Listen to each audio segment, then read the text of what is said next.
Namaskar. A warm welcome to World News and Indian Perspective on All India Radio. This is R.S. Raghu, and with me is Saira Mustafa, bringing glimpses of the major developments of the day from across the globe. Over the next half an hour, we shall bring you the latest from the world of politics, economy, sports, entertainment, and more. The headlines. External Affairs Minister Dr. S. Jaishankar to take part in the SCO Council of Foreign Ministers in Uzbekistan on Thursday. Earthquake measuring 7 jolts the Philippines. UN Secretary General Antonio Guterres strongly condemns attack in Eastern Democratic Republic of Congo.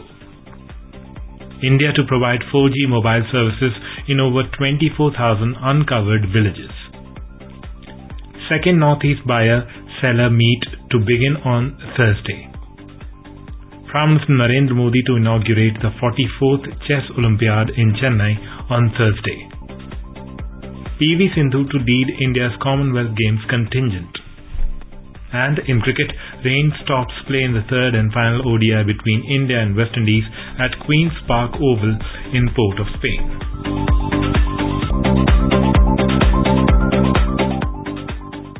External Affairs Minister Dr. S. Jaishankar will be on a 2-day visit to Uzbekistan from Thursday to take part in the meeting of the SCO Council of Foreign Ministers. The meeting will discuss preparations for the upcoming meeting of the Council of Heads of State on 15th and 16th September 2022 in Samarkand. They will review ongoing operation and the expansion of the SCO organization and exchange ideas on regional and global developments of common concern. The SCO is a permanent intergovernmental international organization. It is a political, economic and military organization aiming to maintain peace, security and stability in the Eurasian region. Its current members are Kazakhstan, China, Kyrgyzstan, Russia, Tajikistan, Uzbekistan, India, Pakistan and Iran. In the Philippines, the death toll following a strong earthquake increased to 4. 60 others have also been injured in the northern part of the Achin archipelago on Wednesday.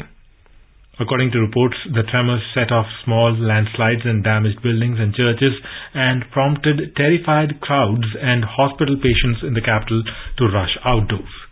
The U.S. Geological Survey measured the quake's strength at 7.0 on Richter scale and depth at a shallow depth of 10 kilometers. Shallower quakes tend to cause more damage.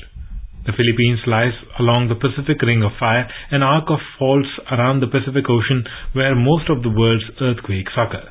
In 1990, a 7.7 magnitude quake killed nearly 2,000 people in the northern Philippines. European Union members agreed to cut natural gas consumption on Tuesday. The talks, which were going on since last week, resulted in the EU members agreeing to voluntarily reduce 15% of gas use between August and March. The deal was watered down to include certain exemptions. The European Union has said the aim of the deal is to make savings and store gas ahead of winter, warning that Russia is continuously using energy supplies as a weapon. The voluntary agreement would become mandatory if supplies reach crisis levels. UN Secretary General Antonio Guterres strongly condemned the violent attack in the Eastern Democratic Republic of Congo that killed 3 peacekeepers, including 2 peacekeepers belonging to India's BSF. Deputy UN spokesperson Farhan Haq said in a statement that any violence targeting the UN may constitute a war crime. He called upon the Congolese authorities to investigate these incidents and swiftly bring those responsible to justice. External Affairs Minister of India Dr. Jaishankar expressed deep grief at the loss of 2 Indian peacekeepers in the Democratic Republic of Congo on Tuesday. The peacekeepers were part of MONUSCO, which is the UN mission in the Democratic Republic of Congo. At least 5 people were killed and about 50 injured during anti-UN protests in the eastern city of Goma on Tuesday. Dr. Jaishankar tweeted that the perpetrators of these outrageous attacks must be held accountable and brought to justice. A high-level World Health Organization WHO official on Tuesday said that the rapidly spreading monkeypox outbreak can be stopped with the right strategies. Dr. Rosamund Lewis, WHO technical lead on monkeypox, said this at a press briefing in Geneva. However, she added that time was going by and all need to get together to combat the malady.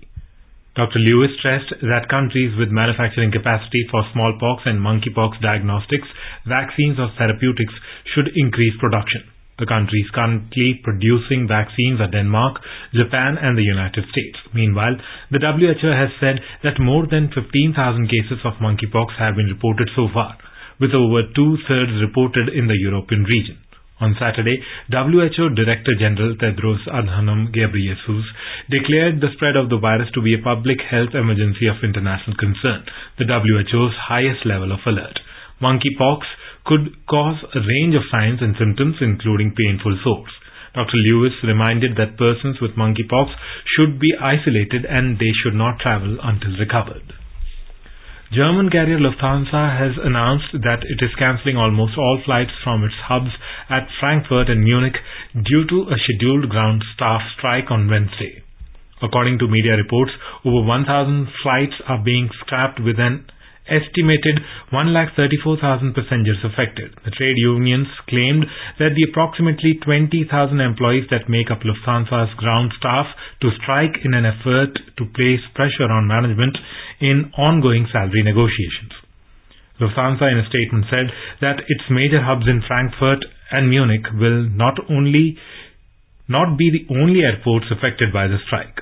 The airline also expected its effects to be felt at the Berlin, Bremen, Cologne, Düsseldorf, Hamburg, Hanover and Stuttgart airports. The airline advised against coming to the airport, if not rebooked, as there will be few, if no service desks available. India has called for a peaceful resolution of the Israel-Palestine conflict for bringing lasting peace and stability to the region. Chargé d'Affaires at India's permanent mission to the UN, Ambassador R. Ravindra said this in a debate at UN Security Council. He highlighted that India remains concerned over the developments in Israel and Palestine, in particular, the continued violent attacks and the killing of civilians and the acts of destruction and provocation. He reiterated the call for a complete cessation of all acts of violence. He said that all unilateral measures that unduly alter the status quo on the ground and undercut the viability of the two-state solution must be avoided. Ambassador Ravindra noted that India has vital stakes in peace and prosperity in West Asia. Pointing at the recent virtual I2U2 summit, the envoy said that the leaders of India, Israel, the UAE and the US agreed to increase joint investments in 6 key areas of water, energy, transport, space, health and food security. He said India believes that the peaceful resolution of the Israel-Palestine conflict would bring lasting peace and stability to the region. Moreover, he highlighted that the absence of a political settlement between Israel and Palestine does not augur well for long-term regional peace and stability. The Union Cabinet has approved a project for the saturation of 4G mobile services in uncovered villages at a total cost of 26,316 crore rupees. Briefing reporters after the Cabinet meeting in New Delhi, Electronic and IT Minister Ashwini Vaishnav said the project will provide 4G mobile services in 24,680 uncovered villages in remote and difficult areas. The project has a provision to include 20% of additional villages on account of rehabilitation, new settlements and withdrawal of services by existing operators. He said in addition, 6,279 villages having only 2G and 3G connectivity will be upgraded to 4G. Digital India और telecom 2 बहुत बड़े elements हैं saturation के लिए भी। ये दोनों interlinked है। गतिशक्ति का फ्रेमवर्क यूज करके, सैटेलाइट इमेजिंग यूज करके, टेलीकॉम सर्विस प्रोवाइडर्स का सारा नेटवर्क का जितना डेटा है वो सब यूज करके सर्वे करने से पता चला कि करीब 25,000 विलेज ऐसे हैं जिसमें अभी भी नेटवर्क कनेक्टिविटी प्रोवाइड करने की जरूरत है। आज कैबिनेट ने इन 25,000 विलेजेस को कवर करने के लिए टोटल 26,316 crore का इन्वेस्टमेंट अप्रूव किया है। The minister said the project is a significant step towards the vision of the government to provide mobile connectivity in rural areas. This project will promote the delivery of various e-governance services, banking services, telemedicine, tele-education among others through mobile broadband and generate employment in rural areas. The second Northeast Buyer Seller Meet 2022 will begin on Thursday. Minister of State for External Affairs and Education Dr. Rajkumar Ranjan Singh will be visiting Guwahati to attend the inaugural session of the event. Bangladesh, Bhutan, Thailand and Laos will be the focus countries for the second edition of the Northeast Buyer-Seller Meet in line with India's Act East and Neighbourhood First policies. The event is designed to provide a platform for the business houses of the Northeast region to interact with businesses, entities of the focus countries to explore partnerships and export opportunities. In a statement, the External Affairs Ministry said that ASEAN member states are the extended neighbourhood of the region. The government is working towards promoting the 3 T's of trade, tourism and technology with the ASEAN region. Chief Minister Dr. Himanta Biswa Sarma of Assam, along with diplomats and representatives of various apex business chambers from the focus countries, will participate in the opening session of the one-day event. In today's Hotspot section, we bring you a commentary on India's decision to designate 5 new wetlands as wetlands of international importance, making a total of 54 Ramsar sites in the country.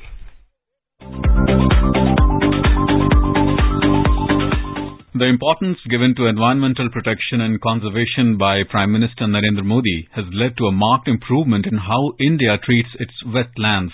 On 26 July 2022, the Union Environment Minister Bhupendra Yadav announced that 5 more Indian wetlands have got Ramsar recognition as wetlands of international importance. They are the Karikili Bird Sanctuary, Pallikaranai Marsh Reserve Forest, Pichavaram Mangrove in Tamil Nadu, Pala Wetland in Mizoram and the Shakya Sagar in Madhya Pradesh. The Ramsar sites have now increased from 49 to 54. The Ramsar Convention is an intergovernmental treaty that provides the framework for the conservation and wise use of wetlands and their resources. The convention was adopted in the Iranian city of Ramsar in 1971 and came into force in 1975. Since then, 90% of the UN member states have become contracting parties committed to the convention's 3 pillars. To work towards the wise use of all their wetlands, to designated suitable wetlands for the list of wetlands international importance and ensure their effective management, and to cooperate internationally on transboundary wetlands,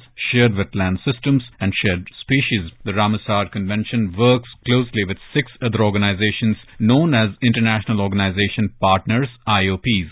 They are BirdLife International, International Union for Conservation of Nature, IUCN, International Water Management Institute, IWMI, Wetlands International and Wildfowl and Wetlands Trust, WWT. On the 2nd February 2022, the occasion of World Wetlands Day, India had added Khijadia Wildlife Sanctuary in Gujarat and Bakhira Wildlife Sanctuary in Uttar Pradesh to the list of Ramsar sites in India. Earlier, the Uttar Pradesh's Hyderpur wetland made it to the list of Indian wetlands of international importance.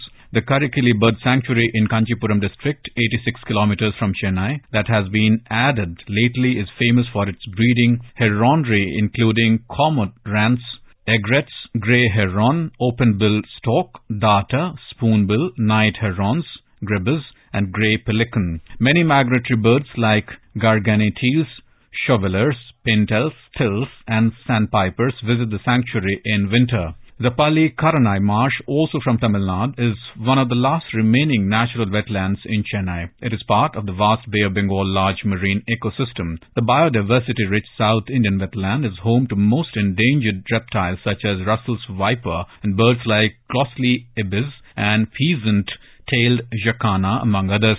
The Pichavaram mangrove in Tamil Nadu has a well-developed mangrove forest. It is located 200 kilometers south of Chennai in the southeast coast of India. Mizoram's Palak Lake is the largest lake in the state and is known as Palatipa by the locals. It is surrounded by lush green forests and mountains and is home to a range of animals, birds, amphibians and reptiles. The lake is situated about 100 kilometers from the district headquarters of Saiha within the Tuipong subdivision.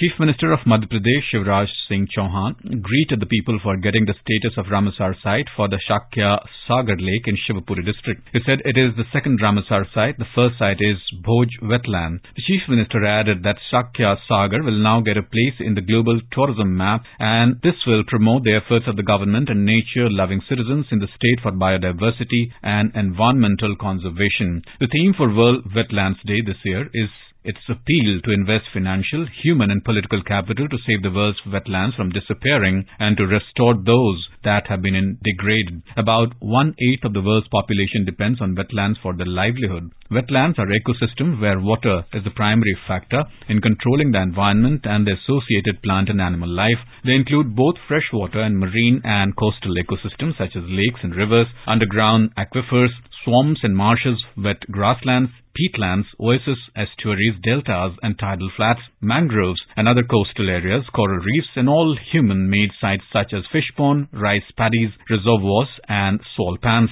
Though wetlands cover only 6% of the Earth's land surface, 40% of all plant and animal species live or breed here. Wetlands are vital for humans, for other ecosystems and for our climate, providing essential ecosystem services such as water regulation, including flood control and water purification. Today, wetlands are among the ecosystems in danger of decline, loss and degradation. The indicators of this trend are unsustainable production and consumption and associated technological development, as well as the adverse impacts of climate change. They are disappearing 3 times faster than forests due to human activities such as drainage and infilling of agriculture, construction, pollution, overfishing and overexploitation of resources. Since 1970, about 35% of the world's wetlands have been lost. This vicious cycle of wetland loss has threatened livelihoods. Wetlands are viewed as wastelands rather than life-giving sources of jobs, incomes and essential ecosystem services. A key challenge is to change mindsets and encourage governments and communities to value and prioritize wetlands. To combat the global threat of climate change calls for conservation and wise use of wetlands and their resources. They help slow global heating and reduce pollution by absorbing carbon dioxide. Hence, they are often referred to as kidneys of the earth. Peatlands store twice as much carbon as all the world's forests combined. When drained and destroyed, wetlands emit vast amounts of carbon. Wetlands also provide a buffer against the impact of floods, droughts, hurricanes and tsunamis and build resilience to climate change. The country's wetlands have been mapped by India's space agency ISRO, covering 15.98 million hectares, which is 4.86% of the total geographical area of the country. The Environment Ministry is currently implementing a centrally sponsored scheme, namely National Plan for Conservation of Aquatic Ecosystem (NPCA) for conservation and management of identified wetlands, including lakes in the country, on cost-sharing basis between central and state governments. Any kind of encroachment, setting up of industry, expansion of existing industries, solid waste dumping, discharge of untreated wastes and effluents, poaching and any construction of a permanent nature are among the activities prohibited in the wetlands.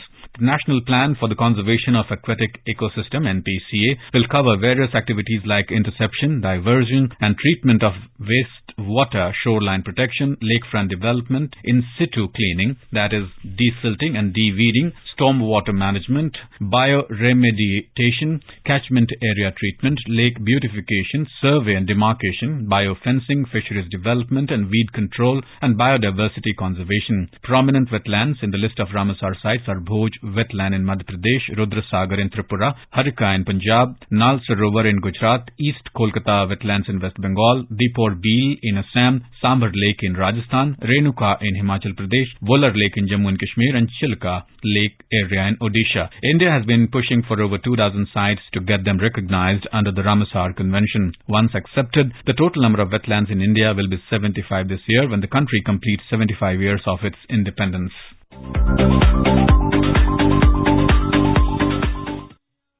This is All India Radio giving you the news. For quick news updates round the clock, follow us on Twitter at AIR News Alerts. Prime Minister Narendra Modi will declare the 44th Chess Olympiad open in the Grand Inauguration program being organized at the JLN Indoor Stadium in Chennai on Thursday. Minister for Youth Affairs and Sports Anurag Thakur will also grace the event. The prestigious competition will be held in India for the first time. The competition will be held till the 10th of August. With 189 countries participating, this will be the largest participation in any chess Olympiad. A report. All matches at the Olympiad will be played in the classical Swiss League format. A record 189 countries have registered in open section and 162 in the women's section. India is fielding a record 6 teams and 30 players in this edition of the game, each team having 5 members with 4 being fielded in each round. The captain of the team will decide the team composition. The 3 Indian Open teams are seeded 2nd, 11th and 17th respectively. The Olympiad will be held at the 4 Points by Sheraton Mahabalipuram Resort and Convention Centre. The tournament will begin with round 1 on 29 July and continue till round 11th on 9th August. Tripti Srivastav, Sports Desk. A glittering opening ceremony of the Commonwealth Games will begin on Thursday at 11:30 p.m. Indian Standard Time at Alexander Stadium at Birmingham in England. More than 30,000 people will witness the opening ceremony. The mega event is being held at 16 different places in England. 215 players from India will be participating in 16 events. More than 5,000 athletes across 72 countries are participating in 280 medal events in the Commonwealth Games. Ace Indian shuttler PV Sindhu will lead the Indian contingent. More than 5,000 athletes across 72 countries are participating in 280 medal events in the Commonwealth Games. AIR News brings to you the Commonwealth Games quiz to cheer for the athletes participating in the sporting spectacle. Listen to Commonwealth Games quiz with AIR News Sportscan at 7:20 p.m. every day. All you have to do is reply to a question on the Commonwealth Games. Email your answers at airsportscan@gmail.com. The first correct answer will be selected as the winner and rewarded with a jersey of the Indian Commonwealth Games team. So keep cheering to India, listening to Sportscan at 7:20 p.m. on FM Gold 100.1 MHz and on our YouTube channel, News on AIR Official. The Union Cabinet has approved the signing of guarantees for hosting the FIFA Under-17 Women's World Cup 2022 in India. The tournament is scheduled to be held between 11th and 30th October this year. The 7th edition of the biennial youth tournament will be the first ever FIFA women's competition to be hosted by India. It will encourage more youngsters to participate in sports and help develop the sport of football in India. Carrying on the positive legacy from the FIFA Under-17 Men's World Cup 2017, the nation is preparing for a seminal moment for women's football when the best young female footballers from across the world will be showcasing their skills to lift the coveted trophy. The financial outlay of 10 crore rupees assistance to All India Football Federation for field of play maintenance, stadium power, stadia and training site branding will be met from the budgetary allocation for the scheme of assistance to national sports federations. In cricket, India were at 115 for the loss of 1 wicket in 24 overs before play stopped due to wet outfield in the third and final ODI against West Indies at Queen's Park Oval in Port of Spain on Wednesday. After winning the toss and elected to bat, skipper Dhawan and Gill hit 50s to take India past the 100-run mark. However, Hayden Walsh Jr. ended the partnership dismissing Dhawan on 58. India created a world record on Sunday by sealing their 12th consecutive series win in the ODI format against the West Indies, the most against a team. In England, the Leicester Cricket Ground has been named after India's legendary cricketer Sunil Gavaskar. The former Indian cricket team captain Gavaskar is often considered as one of the most skilled batters ever. He was the first cricketer to score 10,000 runs and once held the record for most number of centuries with 34 centuries. During the 70s and 80s, when West Indies were ruling world cricket, Gavaskar impressed with his technique against the Windies' fast bowlers. He was also part of the Indian team that won the 1983 World Cup. And now a report from the business world. The Sensex rose 548 points or 0.99% to finish at 55,816. The Nifty also surged 158 points or 0.96% to end at 16,642. At the global stock markets, Asian stocks were trading mixed in a narrow range amid worries about interest rate hike by the US Fed. Singapore's Straits Times rose 0.4%, Japan's Nikkei added 0.2%, and South Korea's Kospi ended marginally up by 0.1%. On the other hand, Hong Kong's Hang Hang Seng Index declined 1.1% and China Shanghai Composite Index slipped 0.1%. European shares indices posted modest gains in the intraday trade. Oil prices rose around 1% in the intraday trade. Brent crude was trading at $105.30 per barrel. And in the forex market, the rupee weakened 13 paise against the US dollar. The rupee closed at 79 rupees and 90 paise against the American currency. Nishit Kumar for World News, All India Radio. Now let us take a look at the major developments around the world as reported in the foreign press. Bloomberg reports President Joe Biden will speak with Chinese leader Xi Jinping on Thursday amid fresh tensions over Taiwan. Washington Post writes Pentagon calls out China's military threats as Taiwan tensions worsen. CNBC writes China and Russia are in the final stages of building the first pipeline that can send gas from Siberia to Shanghai. The Express Tribune reports that the Pakistan Supreme Court on Tuesday declared the Deputy Speaker ruling on Punjab Chief Minister election null and void after hearing arguments on petitions related to the recently held election for the coveted post. The Daily Times reports the two Pakistan International Airlines narrowly escaped mid-air collision on Sunday when they came dangerously close to each other over Iranian airspace. The Balochistan Post reports that the hunger strike camp of Voice for Baloch Missing Persons has completed 4,711 days. Today, people of different schools of thought expressed solidarity in the camp. Dhaka Tribune reports the Chief Election Commissioner of Bangladesh, Qazi Habibul Awwal, has said that there is no scope of hacking the electronic voting machines. Business Standard reports the Power Ministry of Bangladesh has initiated the process to import fossil fuel to meet the demand for the next 6 months. Khabar Hub report says Nepalese Congress, which is leading the 5-party coalition government, has decided to coordinate between the parties in the ruling coalition in the upcoming provincial and federal elections.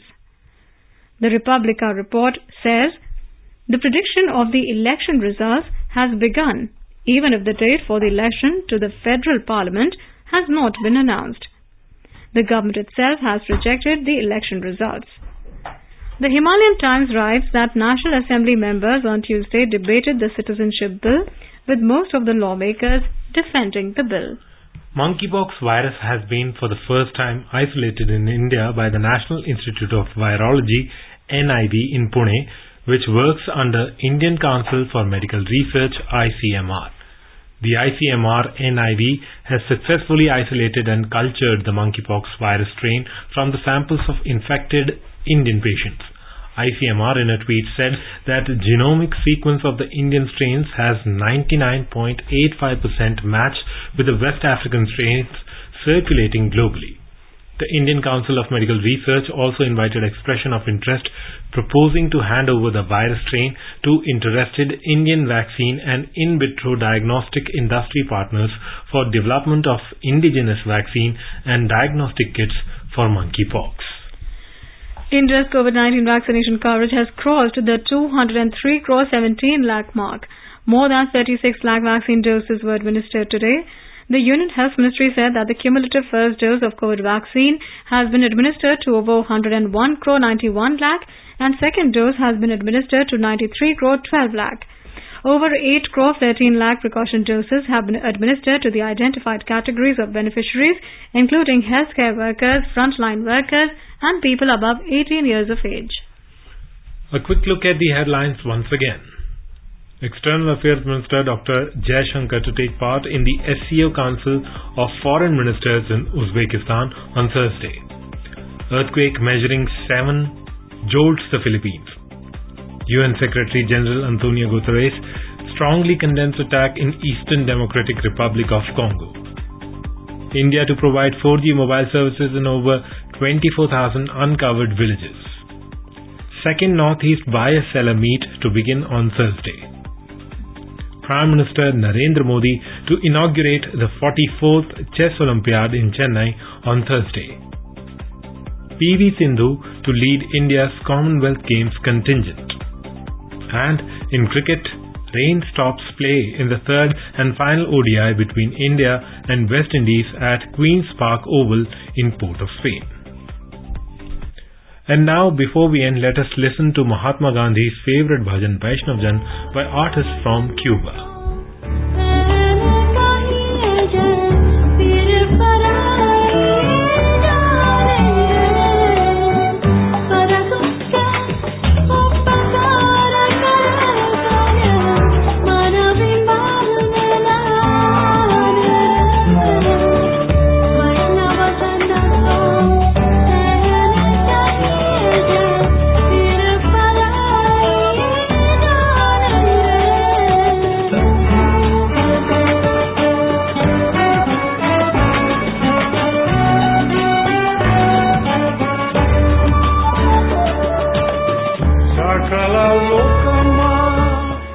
With that, we end this bulletin. We'll be back at the same time tomorrow with the next edition of World News.